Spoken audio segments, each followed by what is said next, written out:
विधानसभा चुनाव के नतीजे आ गए हैं और अब साफ हो गया है कि 4 राज्यों और एक केंद्र शासित प्रदेश में किसकी सरकार बनेगी। बंगाल विधानसभा चुनाव में ममता बनर्जी की पार्टी टीएमसी को पूर्ण बहुमत मिल गया। पार्टी उम्मीदवार 213 सीटों पर विजय घोषित हो चुके हैं। दूसरी तरफ भाजपा ने 77 सीटें जीती है। इस तरह पश्चिम बंगाल में दीदी की सरकार बनना तो तय हो गया है। लेफ्ट कांग्रेस गठबंधन का बंगाल में सफाया हो गया। कांग्रेस पार्टी को किसी भी सीट पर जीत नहीं मिली। हालांकि पश्चिम बंगाल की सबसे हॉट सीट कहने वाली नंदीग्राम सीट को ममता बनर्जी ने खो दिया। नंदीग्राम में ममता बनर्जी को शुवेंदु अधिकारी ने हरा दिया। पश्चिम बंगाल में टीएमसी ने 200 का आंकड़ा पार किया और हैट्रिक बना ली।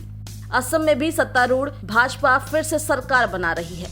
चुनाव आयोग के आंकड़ों के मुताबिक असम में बीजेपी गठबंधन की दोबारा सरकार बनती दिखाई दे रही है। चुनाव आयोग की वेबसाइट के मुताबिक बीजेपी को अकेले 60 सीटों पर जीत हासिल हुई है, जबकि कांग्रेस ने 29 सीटों पर कब्जा जमाया है।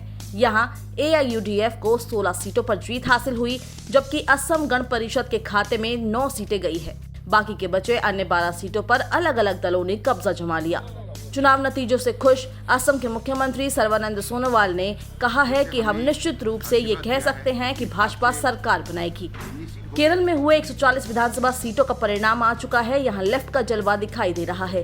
सीपीएम ने 62 सीटों पर जीत हासिल की तो सीपीआई ने 17 सीटों पर कब्जा जमाया। वहीं कांग्रेस ने 21 सीटों पर जीत हासिल की।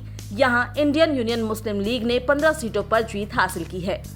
तमिलनाडु में विपक्षी द्रमुक की अगुवाई वाला गठबंधन अन्ना द्रमुक को सत्ता से बेदखल कर रहा है। तमिलनाडु में इस बार परिवर्तन हो रहा है। तमिलनाडु की 234 सीटों पर सत्ताधारी एआईएडीएमके और डीएमके के बीच ही मुकाबला है।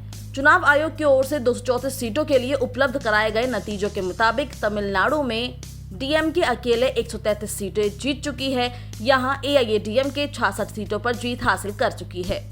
तमिलनाडु में कांग्रेस ने 18 सीटों पर कब्जा जमाया, जबकि बाकी बचे 17 अन्य सीटें अलग अलग पार्टियों ने जीती है। डीएमके यहां कांग्रेस के साथ गठबंधन में चुनाव लड़ रही है, जबकि एआईएडीएमके और बीजेपी का गठजोड़ है। बीजेपी ने पूरी ताकत के साथ तमिलनाडु में चुनाव लड़ा, बावजूद इसके डीएमके से पिछड़ गई। केंद्र शासित प्रदेश पुडुचेरी में कांग्रेस की हार हो गई है। यहाँ एनडीए राज्य में चुनाव जीत गई है। राज्य में एआईएनआरसी ने 10 सीटों पर जीत हासिल की तो वहीं बीजेपी ने 6 सीटें हासिल की है। इन दोनों दलों का चुनाव पूर्व गठबंधन है। यहाँ डीएमके 6 जबकि 6 अन्य सीटों पर निर्दलीय उम्मीदवार ने कब्जा जमाया है। पुडुचेरी में कांग्रेस ने 2 सीटें जीती है।